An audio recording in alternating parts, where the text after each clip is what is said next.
G'day. In the tech industry, we often come across so many people with so many vivid titles, and we often wonder, what does that title actually entail? What does that person do? In this series, we cover just that, the details behind the title and interactions with the person carrying the title. I am your host, Jay Desai, and this is Unpixelated Talks. Talking about my guest today, if you have worked in the observability space in the last 10 or 15 years, you would have certainly come across the name Myk Shaforostov. I've known Myk for nearly 10 to 12 years, and I've worked with him in my recent past. Myk has worked multiple roles in his career, and most recently as a founder of a successful AI startup company. I'd let Myk tell us more about his amazing career and the professional journey so far. So with that, over to you, Myk. Thanks, Jay. Humble as usual. Look, happy to be here. I'll break a little bit of about myself into two parts. My personal life, I was born in Ukraine, raised in Italy, educated in Canada, and professionally, I started my career in Canada, moved to New York, then through Singapore, ended up in Australia. And I've had the amazing opportunity to work with some great companies, pre-IPO, post-IPO, in the observability space for the last 15 years. So I'm excited to be here. And Jay, you and I went, quite a long way back. I've been trying to hire you for, maybe 2 or 3 times, and you said no to me, and I succeeded in that. So I'm pretty proud of that. So you and I, like I said, go way back. So, Myk, I've got a few questions set up for you. And I think the first and foremost is around your career, as you mentioned, that you started off born in Ukraine, worked in Canada, US, and now in Australia, you work for a lot of American companies as well. So, what were the challenges when you started your career? And what was the technical landscape when you started working as well? Because it'll be very different. Not trying to give away your age here, but just an understanding of the landscape. Look, the gray hair is purely due to my daughter, and you can see some of the toys in the background, but I'll let anybody guess my age. But look, when I started my career, it was interesting. So the first thing that I would probably say is that, and you and I go way back in terms of pre-sales and sales engineering careers. I didn't know that sales engineering was a career that was actually available to me. When you go to kindergarten and your teachers ask you, who do you want to be when you grow up? Nobody says sales engineer. They say, Yeah. fireman, policeman, doctor, lawyer. So, when I first started in this space, I actually didn't know this career existed. And I just was really enamored with the fact that I wanted to do more than just the tech. I wanted to meet people. I wanted to look at the businesses and work with different kind of companies. And I kind of stumbled into the pre-sales engineering career. And at the time, you have to realize the technology was pretty raw. Like we're talking about post-dot-com bubble. People didn't want to talk about technology. Everything was really hard to integrate. There's a whole bunch of consulting firms and all that stuff. So a sales engineer who sells product was a bit of a gamble, if I'm honest. People would ask you, oh, how many services you need to this? No, this product actually works really well out of the box. It was a kind of a different landscape at the time. And it was a different career that I jumped into. So I honestly, it was an interesting experience to me at the time, and it really kind of set me up to where I am today. So I was pretty fortunate for that. That's brilliant. I can resonate to that. So I think we all are very similar that we love to talk and we love tech. So pre-sales is a perfect sweet spot for us.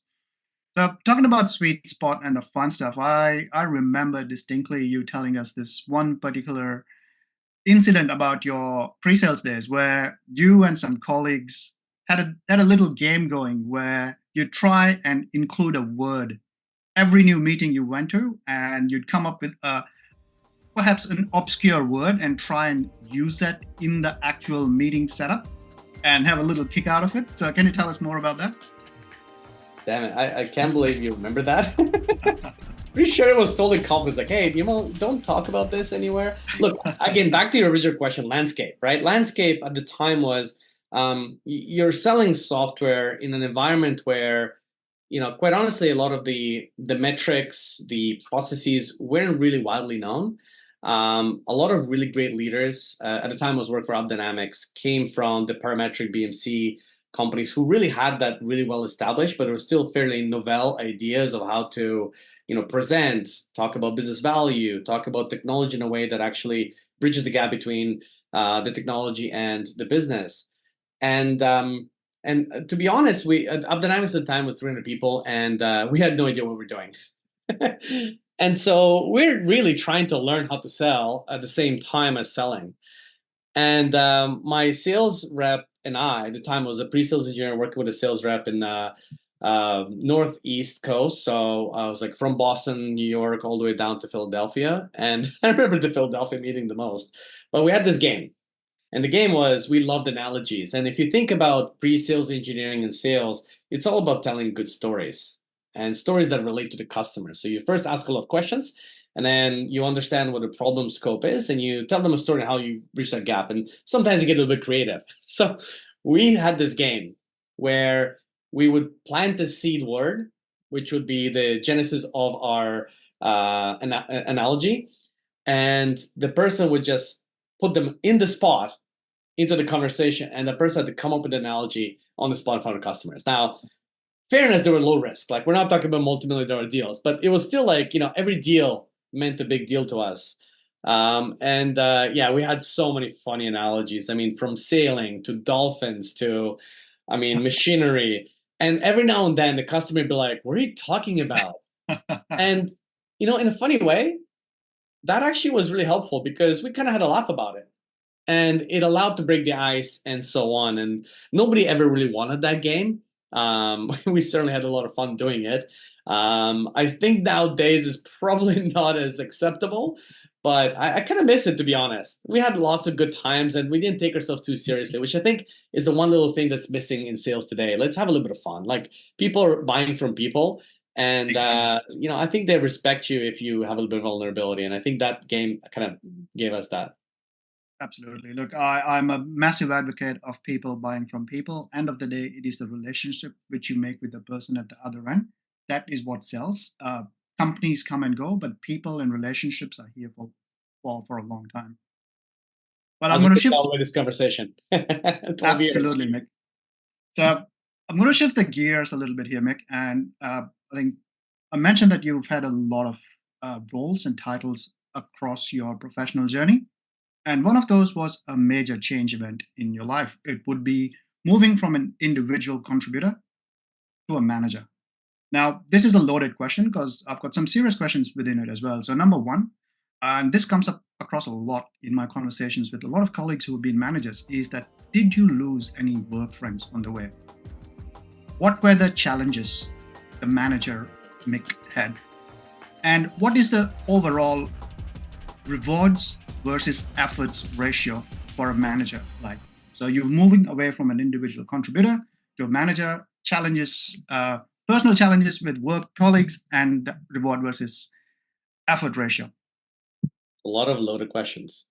There's a lot to unpack there, but I think let's start with my personal experience.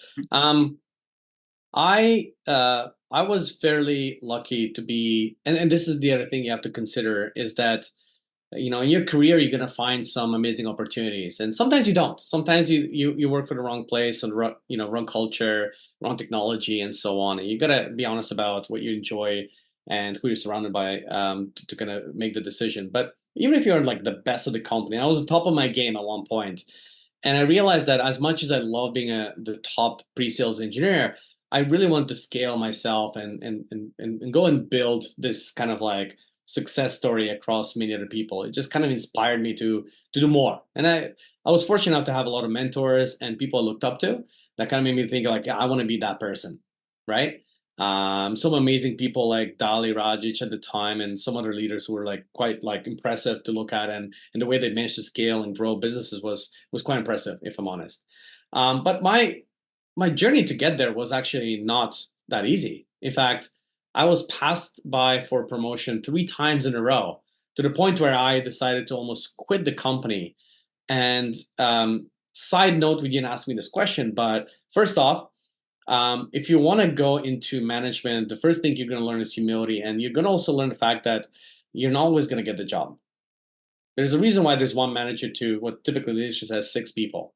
right? So think about 6 times you're going to probably get rejected is the honest reality. And just be humble of the fact that it's not easy to get there. And so if you did get there, treat your team with utmost respect because they put you there. And that's probably the second part of the question. But yeah, I got passive promotion like 3 times in a row. Every time I got better mentors, more support, more political cachet. And that's what got me the opportunity to become a director in Asia and actually moved all the way to Australia at a time where I was like, I just want to be an SC manager. But, and you tend to appreciate it more when you get it. And I think it's probably maybe the benefit of the process is that if you're going to get it easily, it's probably not worth it. So Uh, maybe it's one and of it's like, yeah. exactly. I think there's more value associated with it if you had to work that much harder to attain it. But the second part of the question is losing any work friends in the process. Like, did you personally see a change? Because let's imagine a scenario where you'd be working with a bunch of colleagues and now suddenly you'd probably be managing them. How did that transition work? Yeah, look, I'll give you two perspectives on that. The first one, like for me, it was a little bit different. I became a manager of a different region. I went from Mhm. New York to Right. Singapore running APJ, and so I kind of was the new kid on the block in a sense. Now I had different challenges, and the different challenges was like, what's this American guy telling us Australians what to do? Right. Right? So different challenges and like, why is he coming with this big energy? What does he appreciate what, time off means, like all these kind of like things that in America was like, yeah, 2 weeks off that where you're trying to quit. Yeah. So a very different culture that you had to adapt to and all this stuff. So I had different challenges when I moved to the role, but I've Right. also promoted people from individual Mhm. contributors into leadership roles. And Right. the honest truth is, and this is the best advice I can give to anybody. And that's what I said about if you become a manager, it's a privilege, not a promotion. Mhm. And that you have to get the buy-in of the team to get there, Right. right? It is not the job of the manager like me to promote you in a weird sense. I know it sounds kind of counterproductive. Yeah, of course, I'm the person who chaperones you into the process and through the HR loopholes and the leadership VPs and all that. But it's your team that has to sort of kind of see you in that role before you even get there. And so a manager that promotes the wrong person to management, Yeah. that's the mistake, Right. right? It almost needs to be organic. It almost Mhm. needs to be, I go to every single person in the team and says, what do you think about this person as a manager? It's like, oh, I'd love to work for that person as a Right. manager. Now, having said that, that's not universal. There's going to be some people who are going to be judgy or, you know, who wanted that job too, who didn't get it. And so it's not an easy answer. But what I will say is when you get that role, be humble in that you got it because a lot of people supported you to get there. It's not a manager decision. People misunderstand that, oh, my manager gave me the role because, I did really well. No, a Right. great individual contributor does not make a good manager by default. They can be great managers, but that doesn't mean you're going to become a good manager. So you have to get the buy-in of the team around you and also other leaders. I think that is spot on. The point you just made around a person could be an amazing individual contributor. That does not directly mean that that person can be an amazing manager as well. And the last question around this transition from an individual contributor to manager is, what is the rewards versus efforts ratio like? Yeah, be careful. I had to ask you that. Be careful what you wish for. Like so the first thing you have to ask yourself, like if you're an individual contributor right now thinking about becoming a manager, are you ready for somebody in your team earning more than you? Right? And here's the truth. Managers can sometimes, and actually quite often on median, earn less than some of the top contributors. Now, on the other side of the equation, you get a lot more work thrown on you. And that work is not necessarily, operational in nature. It's Mhm. management. So managing up, managing down, working with HR, working with a whole bunch of issues. And in a sense, in a way, when you become a manager, you do become a bit of a psychiatrist, the local psychiatrist. And look, I personally I enjoy it. I love being able to inspire my team and get them out of like tough situations. Just have a chat, get them out of their own way to be successful. And I don't quite enjoy the politics, but I do understand that. Here's the thing: a team's failure, it's your failure as a manager.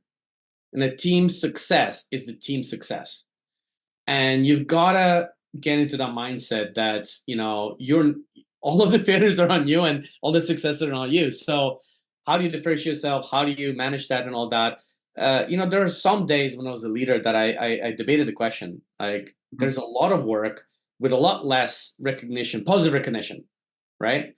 That you cannot control, and oftentimes even less money. So do you want to be this? And by the way, the first people who are let go in a company that's not doing so well are the managers. So if you're an IC who's doing really well, who really can Yeah, control their path to success, you can earn a lot more money and have a lot less stress and a lot less responsibilities. Don't go into a management role because you think that's the way to make more money, because that is not right. how you make more money. In fact, it's probably the worst way to make more money. Unless you go to VP level and all of a sudden manage 100 people, then maybe it's good money there. Fair enough. And talking about some of the challenges around being a manager, the next question is, as a manager, how do you hire right? And when you raise a hiring ticket, what do you focus on? Of course, we all know the tech stack and the technical soundness of a candidate, but what is it that you look for beyond the technical prowess of a candidate? I think you know that better than anybody else. I'd be very consistent. Humble swagger. I mean, that's my jam. Like, that's what I look for in every single candidate. But you can break it down to other components. But look, it really depends on the type of role you're hiring for and the type of skills you need. Obviously, if you're looking for pre-sales, it's going to be different than post-sales than an architect. But when we specifically think about pre-sales, you got to be looking out for, can this person be, the representation of the company in front of the customer? Right. And not just professionally, but also, are they interesting to talk to? Yep. Because as you know, you spend all these days and weeks with customer, and sometimes you're gonna get personal with them. Do you have good Mhm. stories? Do you have something to share with them? Are you an interesting person to be with, and do you have an amazing personality? I mean, these are important things. And the one thing that I've noticed over time is that, and you know this better than anybody else, everybody in my team had to go through the lab process, right? It's grueling. It's like a lot of commitment. But look, you don't get to it until you've passed a whole bunch of other steps. But when you get there, I don't know if you remember this, but if you've done a really good job, and it sounds like you put all this effort, you've done a really good job, I ask you one question on a lab, you're like, wait a minute, I've just spent all this time trying to develop and doing all this stuff. You ask me one question. The reason why I do that is, like, if I know that you can do this, the technical stuff, I know you can do the technical stuff. You can learn anything outside of that. You can upskill on all stuff, but what's important is like your commitment to actually your character about doing it. What questions you ask through the process? How do you interact with the HR person, the salesperson in those meetings? I actually value those a lot more than anything else, because at the end of the day, in a pre-sales role, it's about the conversations, the character, and the personality that you're hiring. And as long as they have the technical know-how, everything else they can learn. But Yep. character is really important. That's the thing that's harder to test, and that's the one that's really difficult to detect. And you didn't ask this, but I did hire 3 people during COVID that I've never met, and that was the hardest time and the most difficult time to kind of assess somebody's personality and their Yep. character. Really, really hard, because to a certain extent, when you meet them, when they're in front of people, you can really judge that. It was really hard at the time, but luckily we were able to do that anyways with good references and really good background. I can definitely attest that it is very hard of gauging someone just based on Zoom conversations. And for me, on my personal level, I only go and say that I know someone if I've shared a beer with that person. Yeah, yeah. So, but I'm going to shift the gears in the conversation, Mick, a little bit. I'm going to jump onto the present, Mick. Can you tell us more about Flowguard.ai? What is it, and what problem does it solve for the industry? Oh, thank you for giving me a little bit of a plug in there. But Absolutely, Mick.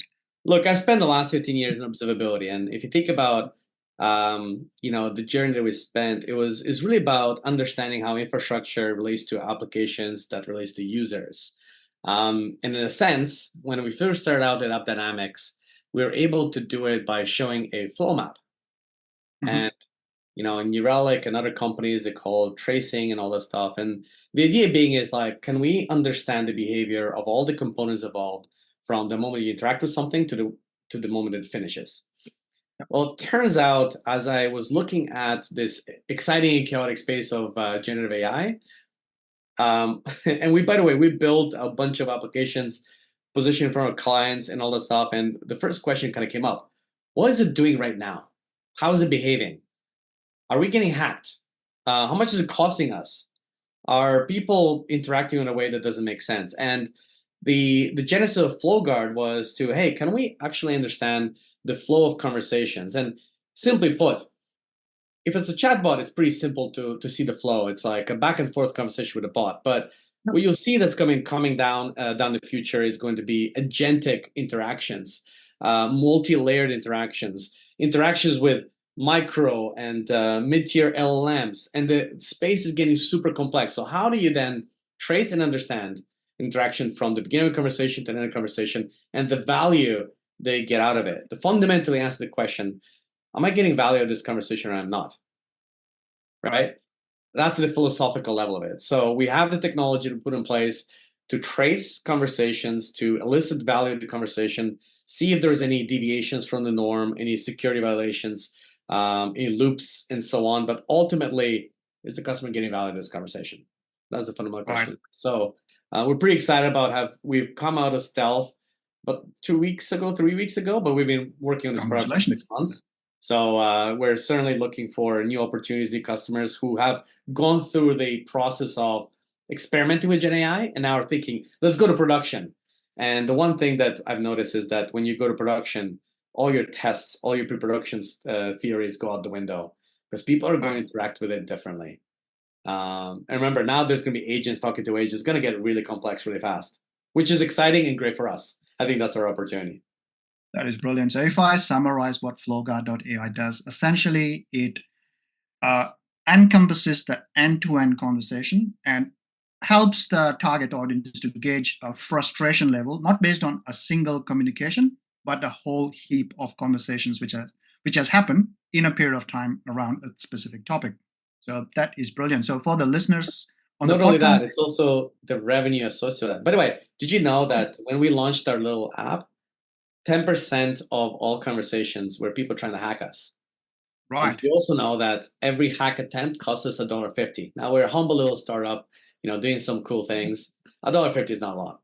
But if you're a Telstra, you got 10,000 transactions and 10% of them are trying to hack you and it costs you $1.50, we're starting to see some interesting issues there. And what if they're trying to get it off the loop and so on? What if it's a foreign attacker trying to use their AI to talk to your AI and trying to get off the rails? Like that's the thing that's going to become a big issue. Absolutely. And for the listeners, again, it's Flowguard.ai. That's where you can read up more about what Myk's new startup does. And as a founder of a startup, what would be your advice for hundreds and thousands of tech enthusiasts out there who all have an idea up their sleeve but are not acting on it? Don't do it. I'm kidding. Not the advice I was looking for, Myk. I'm kidding. Like I think I'm. So okay, top level, it's gonna take you 5 times longer and 5 times more money than you think it will. That's brilliant. That sounds accurate. That's the high level. The second thing is every piece of advice that anybody's gonna give you is gonna happen to you. Any mistake that you see anybody else doing, you're gonna do it as well. And embrace the failure, embrace the rejection, and you have to. Otherwise, you're going to fail really quickly and burn out. Right. Embrace it as almost a rite of passage. Everybody before you has gone through this. I was rejected by many VCs. I still am rejected by many VCs. And then I talked to a whole bunch of companies who are like Series B and Series C. They're getting rejected by VCs. Like some of the best companies like AppDynamics, for example, was rejected by 30 to 50 VCs before getting their first funding. I mean, that's the context you have to work into. And while I say that every startup story was probably something you're going to go through, I'll also give you this advice. This is something I've learned, and I think I'd like to be quoted at some point if I'm really successful about this. And this is your genesis story is going to be yours and yours alone. No Mhm. matter how many books you read, I've got the startup journey. I've got a whole bunch of books, and they're really cool. How how Airbnb started was crazy, interesting story about pizzas and stuff like. And everybody has a really cool genesis story. Your story is going to be different. It's going to come out of trials and tribulation of your personal personality and people and just make it your own. Just embrace it and embrace the failure and rejection, because that is the one thing. And it Right. will actually, by the way, if anybody's thinking about doing a startup because corporate is difficult, there's too many politics, it's really hard to move the needle. Well, I'll tell you what, in a startup, you own everything and everything. You can do whatever you want. In fact, you can guide it whichever way you want. And there's going to be days when you're going to start to realize perhaps corporate is not that bad. Having those guardrails, having a paycheck, actually, that sounds really great right about now. I'll tell you what. Right. and and having the customer base that you can then leverage. So I think anybody who's got that itch should definitely do it. Remember, it's going to cost you 3 to 5 times more money and time to do it. So budget accordingly, but do it if you've got a really good idea. And the last thing I will say is that everyone's got good ideas. Execution is the key. Nobody Yeah. cares about your Follow. idea. In fact, most ideas, um, if your idea hasn't been implemented by somebody already, then it's Yeah. probably a shit idea. I'll Yeah. be honest with you. So look for competitors, and if you see competitors in that space, they're making money, and you can do it better than them in execution, that's going to be a great idea. That's the honest truth. That's some great insights there, Mick. Now I'm going to jump onto a question where I think you've been giving us amazing advices all along. But what is that one advice which you have received from someone else in the past, not in the startup world, not in the managerial world, but overall in general, which you implement every day in your life? Oh, that's a good question. Um, I it's gonna sound a little bit businessy, but I think it's important for people to probably lean into this. And I think actually this advice I gave to a whole bunch of people in my team as well. Whatever you do, whatever your role is in your organization, or whatever you do as a startup, stay close to the money. And by that, stay close to the value. So what I mean by that is throughout your career in your organizations, you're gonna get opportunities to do some amazing roles that are gonna have really great titles. But whether it's management, by the way, that's actually one of them. Whether it's some overlay role, whether it's some other thing and all this stuff, the farther away that you remove yourself from the value and in the business, the more at risk you are in your career. And the closer you are to the value in the business, the more your career is going to grow. And obviously, it's going to be also high risk. And let me dilute that even further. Um, do things that people see value in. Now, in Right. sales, it's pretty straightforward. Sell good software, and that way you can make money, right? If you're an engineer, build great software that doesn't break and that doesn't cost the money a lot of money if it goes sideways. And the closer you are to the value that you provide, the more people will surround around you, and the more opportunities you're going to get, and all this thing. And if you're a startup, if you're not providing value, then you're not going to make money, and then you're going to be out of business. It's as Yeah. simple as that. I'd extend it to a little bit of my personal life as well. And this is going to sound, you're going to say like, oh, how do you bridge the money and all this stuff to the personal provide? Oh, honestly, provide value to your friends too. And that doesn't mean like, give them advice on how to make businesses. Sometimes about listening, hearing them out. Maybe they're having a bad day and you're just there to give them some support. That's Yeah. providing value. So I know it sounds a little bit more maybe esoteric and all that stuff, but in as much as you can. And by the way, sometimes you're gonna ask for that in return. I sometimes have my really bad days where I'm feeling down, nothing is working, and I'm looking for people who can provide value. And that sometimes is just listen to me bitch and complain and all Yeah. this other stuff. Or people can actually give me some really good advice. So surround yourself with people who provide value, not the ones that take value away from you, and Yeah. provide value in return. Whether it's in the work or in a personal life, just provide value and be vulnerable to the fact that sometimes you need some value back. It sounds I tried to like build this business thing in the background, but look, that's how I feel as well. Just be good to people and give them value. Now, look, Myk, thank you very much. There was some amazing insights there. Now, there's lots to learn and note for anyone and everyone from this short conversation we've had. For the listeners, I will share Myk's details in the summary section below. He's always been generous with his time with me, and I'm sure he will extend the same courtesy to you as well. But with that, Myk, thank you very much for your time and wish you all the best with Flowguard.ai. Thanks, Jay. Really appreciate it. Thanks for having me.